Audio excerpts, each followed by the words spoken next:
Good evening student. Quiz session 4 में आप सभी लोग को स्वागत है, ठीक है ना।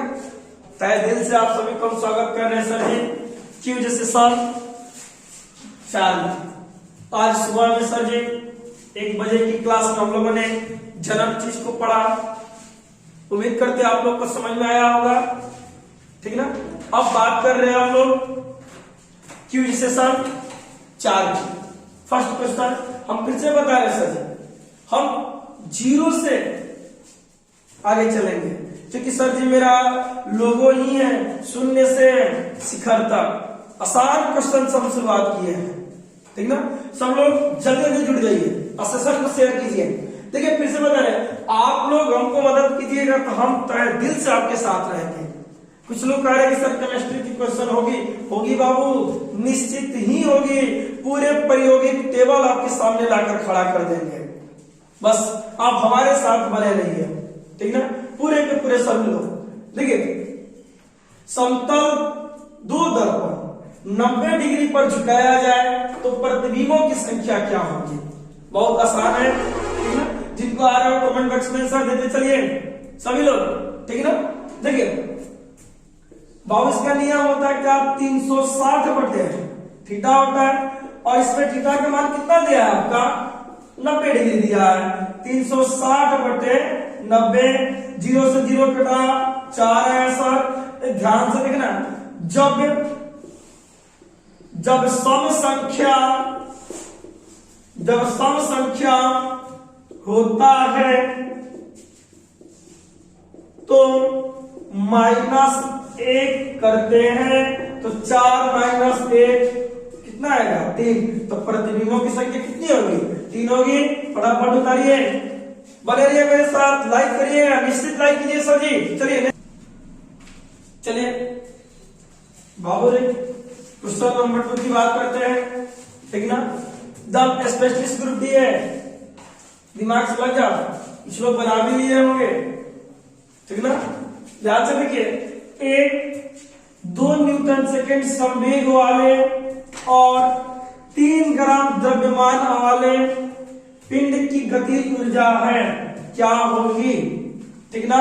तरीके से सर इसको बनाइए, सब लोग के आंसर आएगा। सबसे पहले देखिए मोमेंटम, यानी कि सर संवेग बराबर क्या होते हैं, mv होते हैं।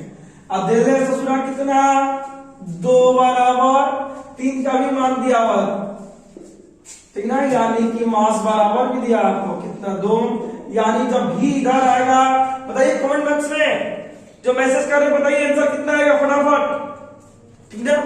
अब देखिए जब इसको हम इधर करेंगे तो कितना बच जाएगा, 2 बटे 3 आ जाएगा। जब v की मान आ गई सर जी तो गतिज ऊर्जा निकाल दीजिए।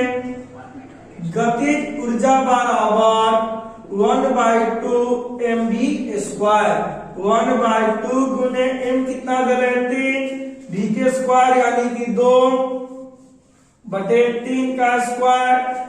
इधर आप कर दे, नीचे दिखाई नहीं देगा। 1/2 गुने 3, 2 दूनी का 4, 3 9, 2 कम 2 कट गया, 3 कट गया, यानी 2 बटे 3 क्या जूल आंसर तो बन गया। ग्रुप डी का पूछा होगा 2018 ग्रुप डी का सेशन का क्वेश्चन पूछा होगा, इसका आंसर क्या होगा बाबू, 2 बटे 3 जूल होंगे। इनको समझ में आया तो लिखिए यस, ठीक ना। अजीब को दिक्कत है सर जी, हम फिर से उनको समझा देंगे, टेंशन लेने के नहीं है। उतारिए, हम अगले क्वेश्चन की बात कर रहे हैं, देख रहे हैं, ठीक ना। चलो इसका आंसर दीजिए सभी लोग, ठीक है। निम्न में से कौन सा घोल बिजली का चालक नहीं है, सोडियम हाइड्रोक्साइड का घोल, ग्लूकोज का घोल, एसिटिक एसिड का घोल, हाइड्रोक्लोरिक एसिड का घोल। फटाफट आंसर दीजिए, कमेंट बॉक्स में आंसर दीजिए, हम इंतजार कर रहे हैं सबका, ठीक ना। कौन सा होगा जो घोल बिजली का चालक नहीं है। अरे बाबू बिजली की चालक ही थोड़ी हो सकती है ग्लूकोज का घोल, बाकी सब क्या है, बिजली का चालक होते हैं, ठीक ना। कुछ चीजें होती है सर विद्युत की चालक और कुछ विद्युत के कुचालक होते हैं। विद्युत की कुचालक। याद करते चलिएगा, जैसे सर इधर बात करते हैं रबड़, रबड़ विद्युत के क्या है, कुचालक है। हाँ या ना बोलिए सब लोग, ठीक ना। चीनी मिट्टी का विसर्जन, चीनी मिट्टी ये भी क्या है, कुचालक है सर जी। अवरक भी कुचालक है, ठीक ना। चालक की बात करें सर जी तो एयू भी हो सकता है, सी यू भी हो सकता है। विद्युत की क्या होंगे, चालक होंगे, ठीक ना। एफ ई भी क्या होंगे, विद्युत के चालक होंगे या विद्युत के कुचालक होंगे, ठीक है। चलिए अगले बताइए, और नेक्स्ट क्वेश्चन की बात हम लोग कर रहे हैं, ठीक ना। अगले क्वेश्चन की बात कर रहे हैं हम लोग सभी लोग। देखिए, द्वितीय गोलमेज सम्मेलन किस वर्ष आयोजित हुआ, ठीक ना। ये सबको पता है और सभी लोग जानते हैं, ठीक ना। आंसर देते चलिए बाबू, ज्यादा से ज्यादा लाइक कीजिए, सब्सक्राइब कीजिए और सेशन को शेयर कीजिए, ठीक ना। तहे दिल से सर जी सब लोग मेरे साथ जुड़ जाइए, ठीक ना। द्वितीय गोलमेज सम्मेलन किस वर्ष आयोजित किया गया, बहुत सारे लड़के आंसर भी दे रहे होंगे, बहुत बहुत धन्यवाद सर जी, ठीक ना।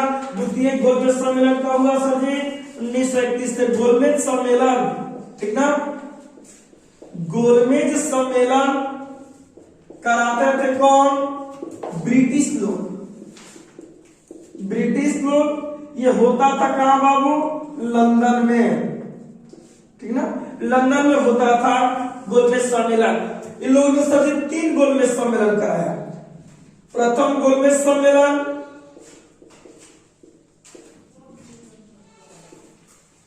द्वितीय गोलमेज सम्मेलन, जुड़ जाइए सभी लोग ज्यादा से ज्यादा श्रृंखला में, और तृतीय गोलमेज सम्मेलन, ठीक ना। बाबू ने भीमराव अम्बेडकर का सर जी पहुंचला, ठीक ना। द्वितीय गोलमेज सम्मेलन में ही सर जी सबसे भयानक स्थिति बन गई, ठीक ना। ध्यान से 1 मिनट की बात सुन लीजिए, ठीक ना। द्वितीय गोलमेज सम्मेलन की कहानी क्या घटी और क्या बोली सर जी, ठीक ना। बाबू ने द्वितीय गोलमेज सम्मेलन में महात्मा गांधी नेतृत्व कर रहे थे भारत का, ठीक ना। इनका के बुलावा भी कहां हो, लंदन में, ठीक। उस समय ब्रिटेन का प्रधानमंत्री मैकडोनाल्ड था। ध्यान से बात को सुनना। द्वितीय गोलमेज सम्मेलन 1931 की हम बात कर रहे हैं, स्थान कहां बाबू, लंदन में, ठीक ना। एजे सर जी गांधी जी के बेचारा दिल टूट गए, ठीक ना।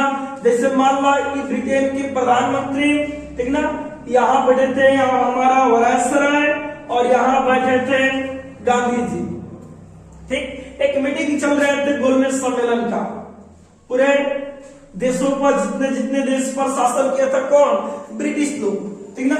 इस गोलमेज सम्मेलन की जब बात चली तो महात्मा गांधी के तो बेचारा बुझला के बुला दिया, ठीक ना। सर जी ये गए थे बस एक उम्मीद लेकर, जो नमक पर टैक्स लगा था, टैक्स खत्म करने के लिए। इस बात को लेकर गांधी जी पहुंचे थे द्वितीय गोलमेज सम्मेलन। इसको जाते बताने के कारण है सर जी, बहुत फेमस है, ये बीपीएससी का सर्वेंस में लिखवाया गया था। द्वितीय गोलमेज सम्मेलन में गांधी जी काहे गुस्सा कर भागे थे, ठीक ना, इसलिए हम बात कर रहे हैं, ठीक ना। अब देखिए, जब गांधी जी की बात नहीं मानी गई, टैक्स, नमक पर टैक्स कम नहीं हुआ, तो गांधी जी सर जी हिंदुस्तान चले आए और पुनः असहयोग आंदोलन शुरू कर दिया, ठीक ना। लेकिन सर जी जो है था ना प्रधानमंत्री, ससुरा बहुत तेज था, ब्रिटिश वाला बहुत तेज था। इसने घोषणा कर दिया ना कि जो अछूत जात होते हैं वह हिंदुस्तान क्या यानी हिंदू का अंग नहीं है। तब तो बबुआ वो देश में विकराल रूप ले लस, ठीक ना। देश में सर जी भगदड़ हो गई, जितने छोट कास्ट थे वो आंदोलन करने लगे और जो बड़े कास्ट थे आंदोलन करने लगे, ठीक ना। तो द्वितीय गोलमेज सम्मेलन का बैठाव था, इसमें एक खराब वर्ड का इस्तेमाल किया, किसने, मैकडोनाल्ड ने, ठीक ना। इसकी कहानी हम डिटेल पढ़ा देंगे आप यूट्यूब पे। चलिए नेक्स्ट क्वेश्चन की बात हम लोग कर रहे हैं। चलिए अगले क्वेश्चन की बात करते हैं। एग्जाम वॉरियर्स पुस्तक से लेखक यानी परीक्षा संबंधित पुस्तक किसने लिखा, बहुत आसान क्वेश्चन है। सब लोग जानते हैं परीक्षा से रिलेटेड पुस्तक किसने लिखा? एग्जाम वॉरियर्स, ठीक ना। एग्जाम वॉरियर्स पुस्तक के लेखक कमेंट बॉक्स में आंसर दीजिए, कुछ लोग आंसर दे रहे हैं, ठीक ना। एग्जाम वॉरियर्स के लेखक बाबू कौन? नरेंद्र मोदी। किसके लिए? छात्रों के लिए, ठीक ना। छात्रों को पढ़ने के लिए उन्होंने कहानी बताई तथा अमित शाह ने पुस्तक लिखी है बाबू कर्म योद्धा, याद कर लीजिए। यह नरेंद्र मोदी के जीवन पर आधारित है, ठीक ना। नरेंद्र मोदी के जीवन पर आधारित है। एग्जाम वॉरियर्स पुस्तक के लेखक नरेंद्र मोदी, छात्रों के लिए। कर्म योद्धा पुस्तक के लेखक अमित शाह, नरेंद्र मोदी के जीवन पर आधारित है। चलिए नेक्स्ट क्वेश्चन की बात करते हैं हम लोग। चलिए अगले क्वेश्चन की बात करते हैं बाबू। ज्यादा से ज्यादा लाइक कीजिए, शेयर कीजिए। माही नदी कहाँ गिरती है? मजेदार क्वेश्चन है, आसान भी क्वेश्चन है, ठीक ना। बउआ रे दो तो नदी है, एगो है माही और एगो है लूनी, ठीक ना। सुधर जा मेरे दोस्त, सुधर जा सब लोग, ठीक ना। दुइयों नदी है माही और लूनी नदी, ठीक ना। बाबू रे माही गिरती है कहाँ? बंगाल की खाड़ी में। कहा नहीं समझे, ठीक ना। डायरेक्शन से बात किया जाए समझे तो इस डायरेक्शन में चला जाए, इधर आएगा बंगाल की खाड़ी और इधर आएगा अरब सागर, ठीक ना। बाबू अरब सागर भी ना हुई और बंगाल की खाड़ी भी नहीं होगी। अब रह गया क्या? यमुना नदी या खंबात की खाड़ी, ठीक ना। तो तरीके से इसको चलिएगा तो आपका आंसर आ जाएगा कि माही नदी कहाँ गिरती है। तो बाबू रे माही नदी गिरती है खंबात की खाड़ी में, लूनी नदी गिरती है कच्छ की खाड़ी में। हाँ या ना बोलिए? कच्छ की खाड़ी में, हाँ या ना बोलिए, ठीक ना। सब लोग तरीके से बोलिए हाँ या ना। बात समझ में आ रही है तो जल्दी जल्दी बोलिए कमेंट बॉक्स में, ठीक ना। माही नदी सर लगभग 533 किलोमीटर लंबी है, जो कहाँ जाकर गिरती है? खंबात की खाड़ी में गिरती है। लूनी नदी सर जी लगभग 320 किलोमीटर लंबी है, ये जाकर कहाँ गिरती है? कच्छ की खाड़ी में। यही दो क्वेश्चन में लड़का हमेशा कंफ्यूजन करता है कि माही नदी कहाँ गिरती है, लूनी नदी कहाँ गिरती है। माही नदी गिरती है खंबात की खाड़ी में और लूनी नदी गिरती है कच्छ की खाड़ी में, ठीक ना। लिख लीजिए फटाफट। नेक्स्ट क्वेश्चन की बात करते हैं हम लोग, बने रहिए हमारे साथ सभी लोग। चलिए अगले क्वेश्चन की बात करते हैं। दो या अधिक पदार्थों को एक सजातीय मिश्रण को डैश कहा जाता है? फटाफट आंसर दीजिए, मस्त क्वेश्चन है, ठीक ना। दो या अधिक पदार्थों के एक सजातीय मिश्रण को डैश कहा जाता है। एनर्जी के साथ बना रहो मेरे दोस्त। कुछ लोग हैं जो अभी दूसरे ख्यालों में सोए हुए हैं, निकल जाइए, बाहर आइए आप। हम सब जी बिहार के शेर हैं, झुकेंगे नहीं, एक स्थान पर पहुंचना है। और जोर लगाइए इस बार सभी लोग और दिल से आइए। क्विज सेक्शन में सभी लोग ज्यादा से ज्यादा क्विज संख्या में जुड़िए सर जी, ठीक ना। इसका आंसर बताइए क्या होगा? कल कुछ लोग कमेंट कर रहे थे कि सर क्विज लंबा करने के लिए बाबू तुरंत क्विज लंबा होगा, कुछ दिन इंतजार कर लीजिए, क्विज सेक्शन लंबा चलेगा। सब लोग जुड़ जाइए, ज्यादा से ज्यादा केवल सब्सक्राइब और लाइक कराइए सर जी, हम लंबा लंबा वीडियो आपके सामने लेकर आएंगे, ठीक ना। सब लोग जुड़ जाइए। अब बात करते हैं दो या अधिक पदार्थों के एक सजातीय मिश्रण को डैश कहा जाता है। क्या कहा जाएगा बाबू? कुछ लोग आंसर देखिए। निलंबन मतलब बाबू का नाला के पानी, तो बतावा तो हो नली के पानी सजातीय हो सकता उमें का निकल डल ऐसा कोनो पदार्थ बतावा जो नली के पानी में निकल डल, ठीक ना। का गंदगी ना जाला सजातीय बनी। सजातीय मतलब का हो एक ही जात का मिश्रण, ठीक ना। अब देखिए विखंडा सॉरी कोलाइडी क्या है? तो दूध प्लस मक्खन का मिश्रण है, ठीक ना। यो सजातीय ना बना, ये भी अलग हो गया, ठीक ना। अब देखिए विखंडन, विखंडन तो सर यूरेनियम परमाणु विभाग में सर जी काम किया जाता है, ये भी नाला। लेकिन दो या अधिक पदार्थों के सजातीय मिश्रण को हम लोग क्या कहते हैं, विलयन कहते हैं। ठीक ना, फटाफट सर जी लाइक लगाइए, लाइक का बटन दबाते चलिए। नेक्स्ट क्वेश्चन की बात कर रहे हैं हम, उतार लीजिए। चलिए बात करते हैं क्वेश्चन की, प्रकाश विकिरणों की प्रकृति कैसी होती है। ठीक ना, फटाफट आंसर दीजिए। प्रकाश विकिरणों की प्रकृति कैसी होती है, तरंग की समान होती है, कण के समान होती है, या तरंग एवं कण दोनों के समान होती है, या तरंग एवं कण किसी के समान नहीं होती है। फटाफट कमेंट बॉक्स में आंसर लगाइए, सब लोग जुड़ जाइए, जल्दी से जल्दी आंसर लगाइए बाबू। क्यूज सेक्शन में हम लोग काम कर रहे हैं, याद रखना बाबू, क्यूज सेक्शन ही आपको सफलता की बुनियाद पर ले जाएगी, एकदम निश्चित गारंटी लिख लीजिए। ज्यादा से ज्यादा इसको शेयर कीजिए और ज्यादा से ज्यादा लोगों को इसमें जुड़िए। एक ऐसा संरचना हम लेकर आपके सामने आया सर जी, अगर रेगुलर आप हमसे क्यूज सेक्शन कर रहे हैं तो आपको मजा ही आएगा सर जी। एक ऊर्जा और एक एनर्जी आएगी, हम लंबा टाइम में लेकर चलेंगे इसको। ठीक ना, समय घंटा में भी बदलेंगे। अब स्टार्टेड है, बस ज्यादा से ज्यादा सब्सक्राइब और शेयर कर दीजिए सभी लोग। ठीक ना, अब बताइए प्रकाश विकिरणों की प्रकृति कैसे, देखिए प्रकाश तरंग के समान, प्रकाश कण की समान नहीं, लेकिन यहाँ तो प्रकाश तरंग और कण दोनों होते हैं बाबू। ठीक ना, ये जीवन भर याद कर लेना आप।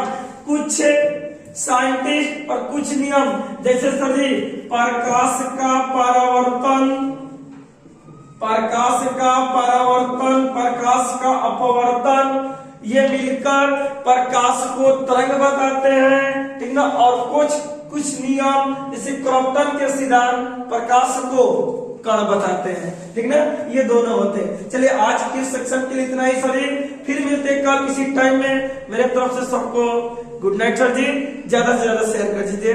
Thank you.